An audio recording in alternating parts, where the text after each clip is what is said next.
La vie, c'est l'art de la rencontre, nous dit le pape François. Mouvement. On peut entendre par mouvement, déplacement, chemin, parcours. Faire mouvement, c'est aller vers, souvent avec d'autres et non seul.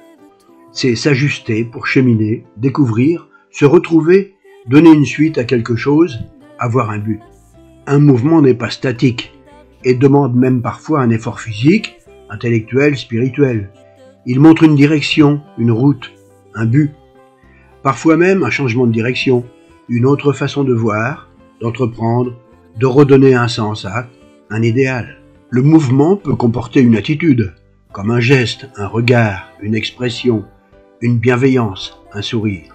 Notre mouvement s'est construit d'année en année, il se bâtit encore et il nous appartient de le faire vivre avec ce que nous sommes dans la société et le monde d'aujourd'hui, dans l'Église d'aujourd'hui avec les réalités que nous connaissons, dans nos cellules familiales telles qu'elles se vivent. Tourner notre regard vers l'actualité d'un monde qui bouge, communiquer, s'exprimer ensemble, c'est aussi faire mouvement.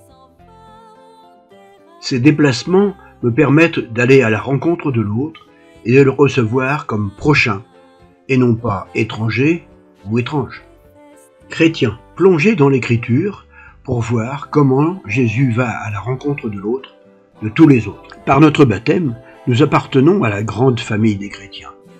Nous faisons route ensemble, guidés toujours par d'autres, avec d'autres et pour les autres, donc pas isolés, pour grandir avec Jésus-Christ, à l'écoute de sa parole. Et là encore, nous sommes sur un chemin de foi, au travers des étapes de notre vie humaine. Du petit enfant que nous étions, nous franchissons des étapes, année après année, nous gravissons des échelons de niveaux divers, à vitesse variable. Devenus adultes, nous avons conforté notre foi, grâce à des pratiques, des temps forts, des temps de recul, mais aussi des périodes de fragilité, de prise de position, d'affrontement parfois, de rejet aussi, liés à des difficultés personnelles, familiales, professionnelles. Mais la grâce de notre baptême ne nous abandonne jamais. Quel que soit notre vécu, enveloppé par cette grâce offerte qui a pour effet de cultiver en nous la confiance et l'espérance, nous continuons à cheminer, chacun à notre rythme, dans la foi, foi en Dieu, foi en l'homme. Pour cela, nous avons besoin des autres. En tant que chrétiens, nous nous devons de prendre position, d'être bien présents dans ce monde en pleine mutation, et sommes invités à être acteurs d'une fraternité toujours plus vraie, dans un climat de respect et de confiance. Le ressourcement personnel, les échanges en groupe, le partage de textes bibliques, Ancien et Nouveau Testament, la prière, sont nourriture spirituelle et soutien réel pour nous, chrétiens, toujours en recherche d'un sens à notre vie quotidienne. Retraité. Comment j'organise ce temps nouveau? Comment je le structure? Comment je suis attentif au prochain? Un mouvement qui s'adresse à des hommes et des femmes, non pas en retrait, mais qui, après un temps plus ou moins long de travail, abordent une nouvelle étape de leur vie d'adulte.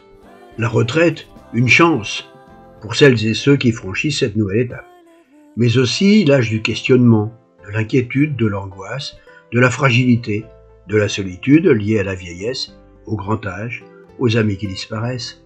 Enfin, diront certains, nous l'avons attendu ce moment, nous y sommes. Et d'autres de dire, déjà, le temps passe vite, ce ne sera plus comme avant. Mais nous allons nous y faire.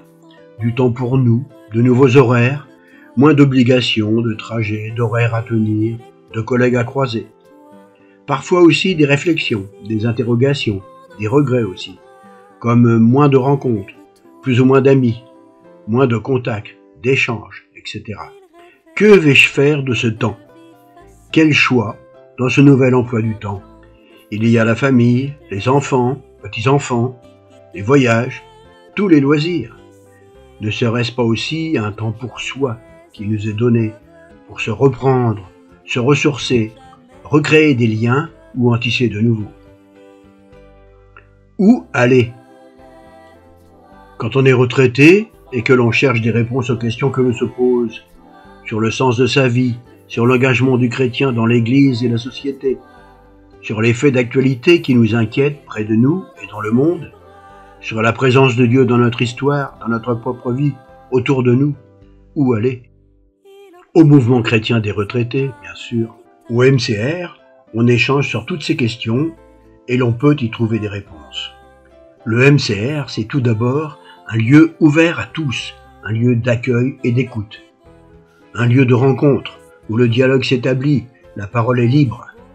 Un lieu où l'on partage sur son vécu, ses opinions, ses expériences, ses ressentis, ses épreuves, ses doutes, sa foi d'hier et d'aujourd'hui. Ensemble, en petits groupes, on réfléchit, on se fortifie, on se nourrit, et on repart souvent avec un regard positif et un cœur apaisé grâce à la rencontre vécue. On s'y sent bien et on y revient. Le MCR, un chemin de vie pour les retraités. La parole qui nourrit, le phare qui éclaire, la boussole qui guide.